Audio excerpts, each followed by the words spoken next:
늘 같이 은혜 받을 말씀은 누가복음 10장 25절부터 37절의 말씀을 저와 여러분들이 한 절씩 교독하겠습니다. 어떤 율법 교사가 일어나 예수를 시험하여 이르되 선생님, 내가 무엇을 하여야 영생을 얻으리이까?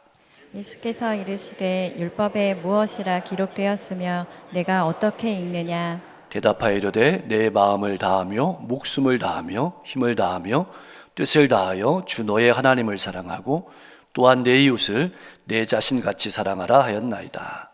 예수께서 이르시되 내 대답이 옳도다. 이를 행하라. 그러면 살리라 하시니 그 사람이 자기를 옳게 보이려고 예수께 여짜오되 그러면 내 이웃이 누구니이까? 예수께서 대답하여 이르시되 어떤 사람이 예루살렘에서 여리고로 내려가다가 강도를 만나매 강도들이 그 옷을 벗기고 때려 거의 죽은 것을 버리고 갔더라. 마침 한 제사장이 그 길로 내려가다가 그를 보고 피하여 지나가고 또 이와 같이 한 레위인도 그 곳에 이르러 그를 보고 피하여 지나가되 어떤 사마리아 사람은 여행하는 중 거기 이르러 그를 보고 불쌍히 여겨 가까이 가서 기름과 포도주를 그 상처에 붓고 싸매고 자기 짐승에 태워 주막으로 데리고 가서 돌보아 주니라. 그 이튿날 그가 주막 주인에게 데나리온 둘을 내어주며 이르되 이 사람을 돌보아 주라. 비용이 돋으면 내가 돌아올 때에 갚으리라 하였으니 내 생각에는 이 세 사람 중에 누가 강도 만난 자의 이웃이 되겠느냐? 37절 이르되 자비를 베푼 자니이다. 예수께서 이르시되 가서 너도 이와 같이 하라 하시니라. 아멘. 기독교인이 아니라 할지라도 사마리아 사람의 이야기는 모두가 잘 알고 있을 정도로 유명한 이야기이고 또 감동을 주는 이야기입니다. 그래서 우리가 사마리아인이라는 말을 했을 때 우리는 그 말을 선하다는 뜻으로 이해하고 받아들입니다. 그러나 2000년 전 성경 속 시대는 정반대였습니다. 그들은 결코 선하지도 않았고 상종하기도 싫은 사람들이었습니다. 그런 시대적인 상황 속에서 예수님의 말씀을 듣고 있던 한 율법의 최고 전문가가 진리를 알기 위한 열정이 아니라 예수께서 율법을 얼마나 잘 알고 있는지 시험하기 위해서 자리에서 일어나 질문을 던졌습니다. 내가 무엇을 하여야 영생을 얻겠습니까? 이 율법사는 영생을 행위의 열매로 이해했습니다. 자신의 노력과 자신의 힘으로 영생을 얻을 수 있다고 생각한 것입니다. 그러자 예수님께서 질문하십니다. 율법에 무엇이라고 기록되어 있으며 내가 어떻게 읽고 있느냐? 기록되어 있는 것도 중요하지만 그 말씀을 마음에 어떻게 새기고 있느냐? 그 말씀을 삶으로 살아낼 줄 아느냐? 그렇게 물으신 겁니다. 하나님의 말씀은 자랑의 도구도 아니고 하나님의 말씀은 다른 사람을 공격할 도구가 아니라는 말씀입니다. 하나님의 말씀은 반드시 살아내야 될 말씀이다. 그렇게 말하고 있는 겁니다. 교역자들과 교사들 그리고 교회의 지도자들이 늘 마음에 새겨야 될 말씀입니다. 그때 율법사가 한 대답이 27절의 말씀입니다. 내 마음을 다하며 목숨을 다하며 힘을 다하며 뜻을 다하여 주 너의 하나님을 사랑하고 또한 내 이웃을 내 자신같이 사랑하라 하였나이다. 그래서 예수님께서 이렇게 말씀하십니다. 내 대답이 옳도다. 이를 행하라. 그리하면 살리라. 사실 이 말씀은 25절 말씀, 무엇을 하여야 영생을 얻을 수 있겠습니까? 그 질문에 대한 대답이었습니다. 하나님과 이웃을 내 자신같이 사랑하면 영생을 얻을 수 있다는 말씀입니다. 그렇지만 우리는 알고 있습니다. 인간의 힘만으로 도저히 이 명령을 지키는 것은 불가능한 것임을 우리는 이미 알고 있습니다.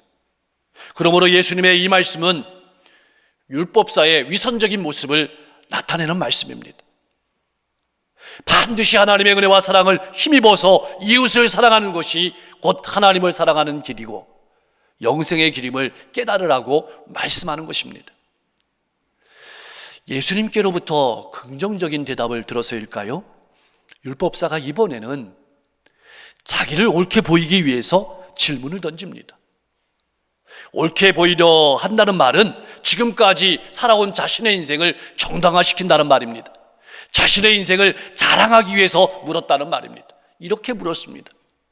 그러면 내 이웃이 누구입니까? 여기서 율법사가 쓴 이웃이란 말은 내가 사랑하지 않으면 안 되는 사람, 그것을 뜻하는 말이었습니다. 다시 말하면 율법사는 자기가 생각하는 이웃인 유대인은 자기가 사랑하며 살아왔다고 자부하는 것입니다. 그 사실을 드러내기 위해서 질문했던 것입니다. 그리고 내 이웃은 다름 아닌 너의 가족과 친척과 친구들이다, 이런 말을 예수님께 듣고 싶었던 겁니다. 그리고 이러한 대화를 듣고 있는 주위 사람들이 이 사람을 바라보고 칭찬해 주기를 기대하며 질문했던 겁니다. 그런 질문에 대해서 이런 편협한 이웃의 개념을 바꾸시기 위해서 예수님께서 하신 대답이 바로 이 선한 사마리아 사람의 이야기입니다. 이 이야기는 율법사만 아니라 예수님의 말씀을 듣고 있던 제자들과 오늘 우리를 향한 말씀이기도 합니다. 우리에게 진정한 이웃이 누구인지를 가르쳐 주시고자 하는 말씀입니다. 자, 어떤 사람이 예루살렘에서 여리고로 내려가다가 강도를 만났습니다. 예루살렘은 해발 760m 정도 되는 고지입니다. 그리고 여리고는 해수면보다 낮은 250m 정도 낮은 곳에 위치해 있습니다. 그리고 이 도시의 사이는 한 30km 정도 됩니다. 그러니까 높은 지역에서 낮은 지역으로 내려가는데 여기에는 암석이 많습니다. 그러다 보니까 강도들이 자주 출몰했습니다. 그 길에서 강도를 만난 것입니다. 강도는 물건만 빼앗은 것이 아니라 옷까지 빼앗고 후환을 없애기 위해서 폭행을 했습니다. 그래서 죽을 지경이 되었습니다. 성경 말씀은 거반 죽었다고 표현하고 있습니다. 거반 죽었다는 말씀은 도저히 혼자의 힘으로는 어쩔 수 없는 상태를 말하고 있는 것입니다. 바로 우리의 상태를 나타내는 말이기도 합니다. 우리 스스로의 힘으로는 도저히 구원할 수 없는 상태를 나타내는 말이기도 하다는 것입니다. 31절 말씀에 보니까 마침 그곳에 한 제사장이 지나갔습니다. 마침이란 표현은 우연히 지나갔다는 뜻이죠. 근데 제사장은 쓰러져 있는 사람을 보았습니다. 그러나 피하여서 반대편으로 갔습니다. 왜 그랬을까요? 성경이 말해주고 있지 않으니까 우리가 잘 알 수 없습니다. 아마 자신도 강도를 만나는 것이 두려워서 그랬을 수도 있습니다. 그리고 혹은 이미 죽었다고 판단돼서 죽은 시체를 만지면 자기가 부족해진다는 생각으로 그 자리를 떠날 수도 있었을 것입니다. 또 그곳을 지나가는 사람이 있었는데 역시 종교인인 레위인이었습니다. 그런데 어찌된 일인지 레위인도 그를 보고 피하여 지나갔습니다.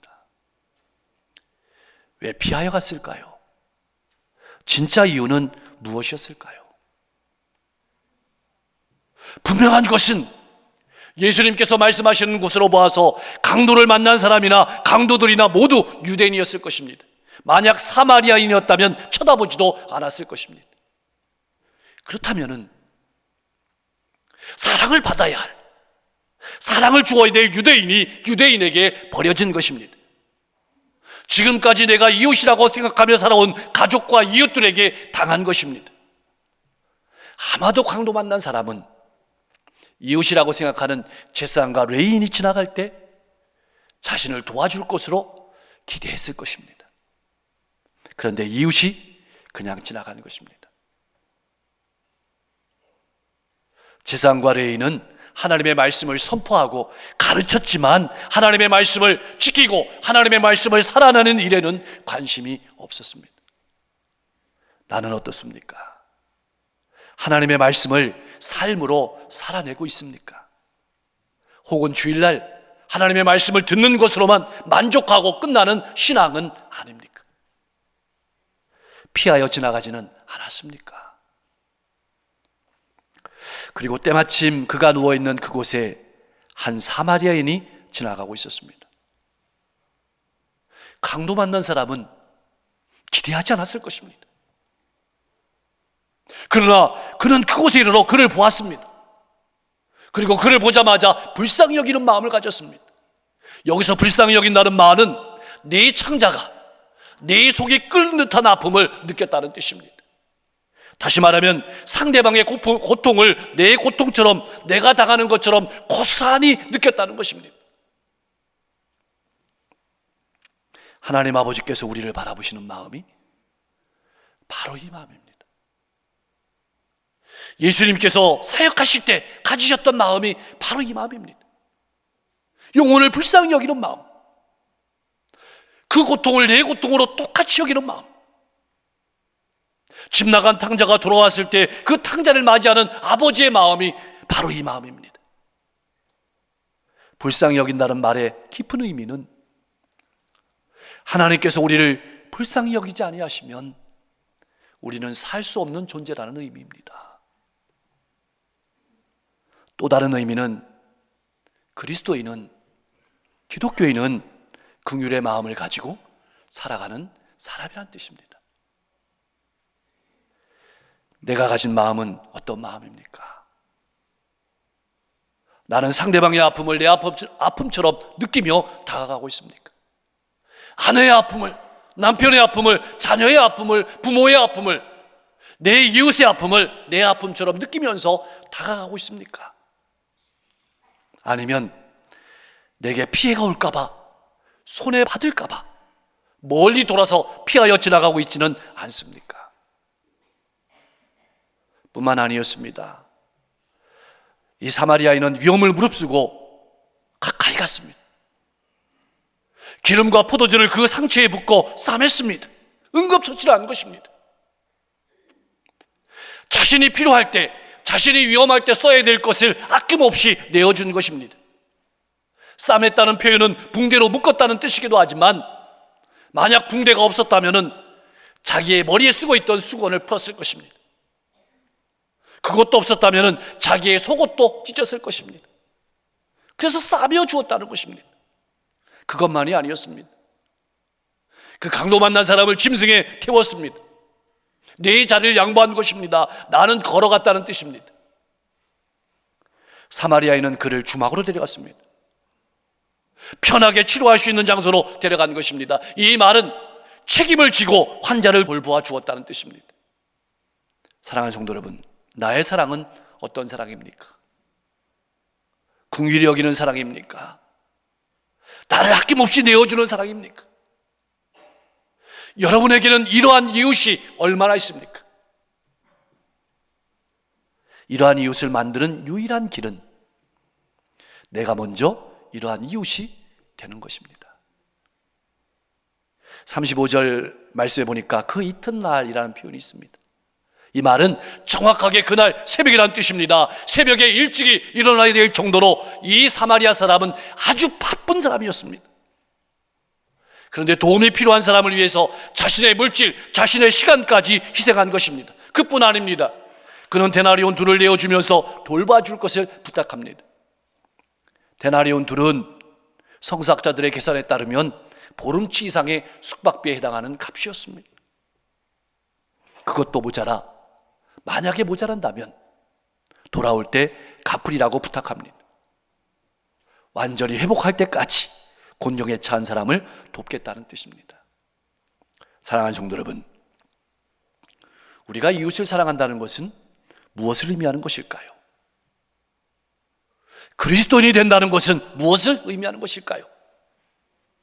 그리스도인으로 살아간다는 것은 무엇을 의미하는 것일까요? 그것은 값을 치르는 것을 의미합니다.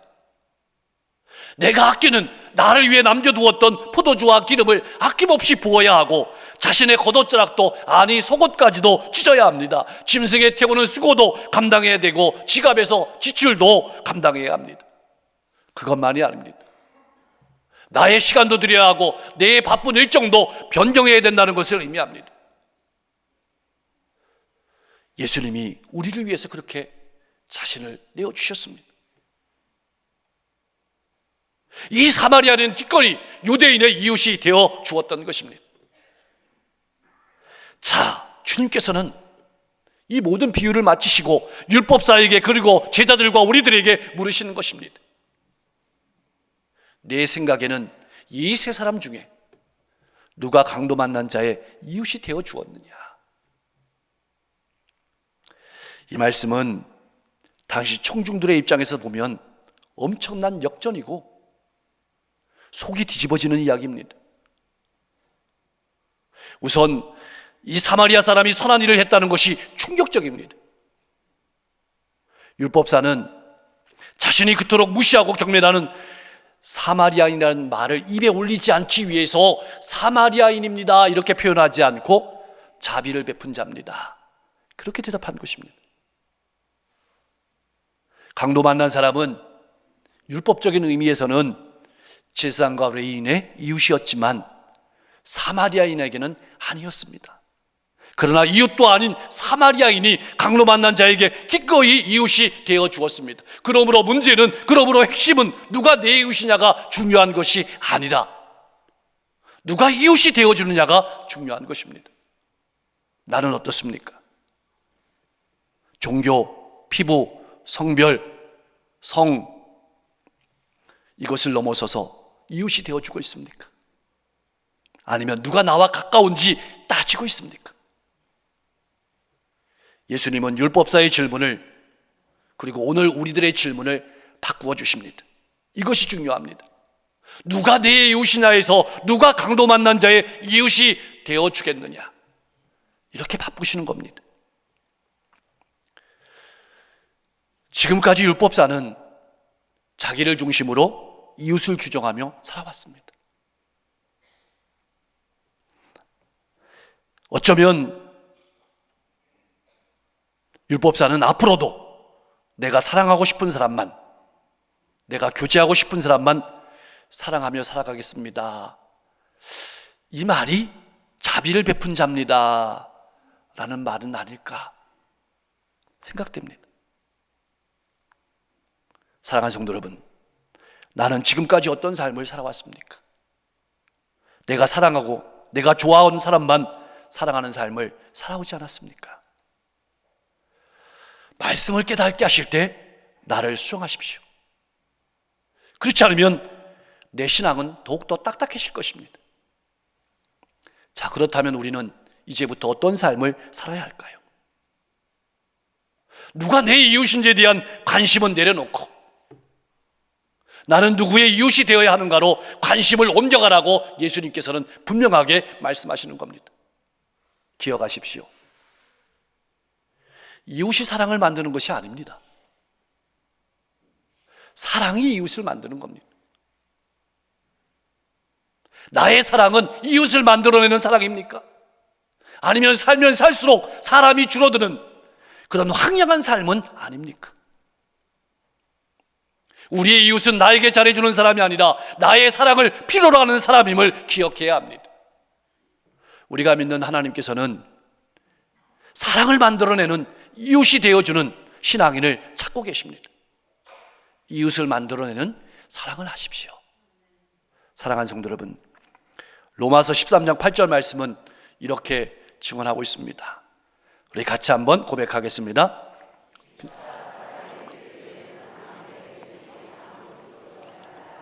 남을 사랑하는 자는 율법을 다 이루었느니라. 교회는 어떤 곳이 되어야 할까요? 교회는 어떤 곳일까요? 서로에게 사랑을 베풀고 사랑을 받으며 살아가는 이웃이 되는 것입니다. 주님 안에서 주님의 긍휼로 서로 어울러 지내는 곳이 교회입니다. 교회는 많이 아는 것보다 사랑이 중요합니다. 세상이 우리를 바라보는 것은 우리가 말씀을 얼마나 아느냐가 아닙니다. 얼마나 사랑하느냐를 보는 것입니다. 얼마나 나를 내어주는 이웃인가를 보는 것입니다. 그런 이웃이 되시겠습니까? 단순히 너도 가서 이와 같이 하라라는 교훈 너머에는 엄청난 도전이 들어 있습니다. 이런 도전입니다. 내가 싫어하는, 내가 만나고 싶지 않은, 내가 이웃이라고 생각하지 않은 사람을 내 이웃으로 인정할 수 있느냐? 만약 인정하지 않는다면 너의 미래는 기쁨이 없을 것이다. 너의 미래는 어두울 것이다. 이 말씀입니다. 더 나아가 예수님은 사마리아 사람과 로마인을 비롯해서 믿지 않는 사람들과 편을 가르는 방법으로는, 그렇게 사는 방법으로는 하나님의 은혜와 사랑을 삶으로 보여줄 수 없음을 깨달으라고 우리에게 말씀하시는 것입니다. 사랑하는 성도 여러분, 그리스도인은 편을 가르는 사람이 아닙니다. 선한 사마리아인은 자기를 무시하는 유대인까지 자기의 이웃에 포함시켰습니다. 이 비유를 듣고 있는 제자들, 그리고 우리는 이웃에다가 누구를 포함시켜야 될까요? 예수 믿지 않는 사람들, 다른 종교 사람들, 다른 나라 사람들은 물론이지만 심지어 내게 아픔을 주는 사람들, 나를 박해하는 사람들까지 우리의 이웃에 포함시켜야 할 것입니다. 그것이 바로 십자가의 사랑입니다. 주님은 우리가 사랑해야 될 이웃에 대해서 고민하지 말라고 하십니다. 이웃사랑은 골라서 하는 것이 아니라는 말씀입니다. 이웃사랑은 누구라도 도움이 필요한 사람이 있다면 그의 이웃이 되어 주어야 하는 것입니다. 마음이 먼저 가야 합니다. 긍휼이 없는 의무감으로 하는 도움은 별로 가치도 없을 뿐만 아니라 오래가지도 못할 것입니다. 꼭 기억하십시오. 하나님의 한량없는 은혜와 사랑이 다른 사람에게 적극적인 사랑으로 표현되는 구체적인 삶의 현장이 없다면 성전에서 드리는 우리의 예배는 힘을 잃게 될 것입니다. 우리의 인생은 어둠으로 가득하게 될 것입니다. 기쁨이 없을 것입니다. 그리스도인으로 산다는 것은 이웃이 되어주는 것입니다. 주님께서 우리를 사랑하신 그 사랑으로 사랑하며 이웃이 되어줄 때 우리의 삶에는 기쁨이 넘치게 될 것이고 우리의 예배는 점점 더 풍성해지고 힘을 얻게 될 것입니다. 그러한 축복이 가득할 수 있기를 주님의 이름으로 간절히 축원합니다. 기도하겠습니다. 말씀을 듣는 것에서 그치는 것이 아니라 마음에 새기며 살아내어 열매 맺게 하여 주옵소서. 하나님의 은혜와 사랑으로 이웃을 사랑하며 영생을 소유한 자로 힘있게 살아가게 하여 주시옵소서. 예수님께서 우리를 긍휼히 여기신 것처럼 우리도 긍휼히 여기며 나를 내어주는 삶, 이웃이 되어주는 삶을 살아가게 하여 주옵소서. 이를 위해서 물질도 시간도 수고도 아끼지 않은 삶을 살아가게 하옵소서. 날마다 더 많은 사람을 사랑하고 이웃이 되어주는 삶으로 우리의 삶에 기쁨이 넘치고 우리의 예배가 풍성해지게 하여 주옵소서.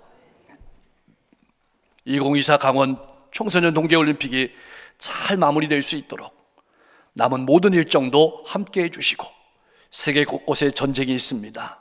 전쟁이 그치고 속히 평화가 정착되게 하시고, 지진 또 기근 재해 가운데서 회복시켜 주옵소서. 우리 성도님들 1월 한 달도 잘 마무리하고 새로운 2월도 기도하며 하나님의 은혜와 사랑으로 맞이할 수 있도록 역사해 주시옵소서. 이번 주 목요일부터 있을 청소년 수련회 열심히 기도하고 준비했습니다.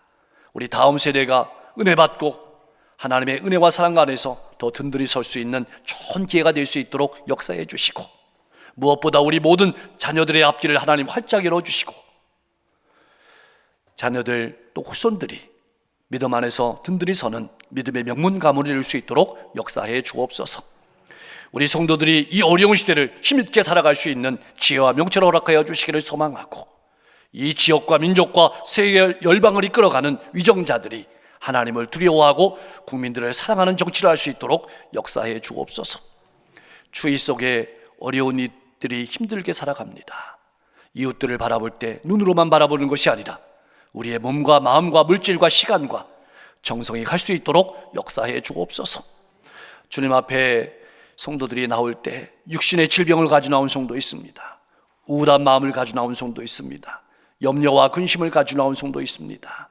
하나님, 그 인생을 그 머리에 하나님 손을 얹어주시고 만져주셔서 질병을 깨끗하게 치유하여 주시고 근심 염려가 떠나가고 기쁨과 즐거움이 충만하게 하여 주옵소서.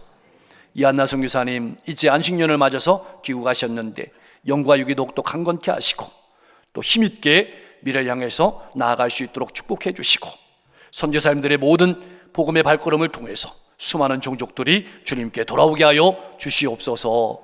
예수님의 이름으로 간절히 기도하옵나이다. 아멘.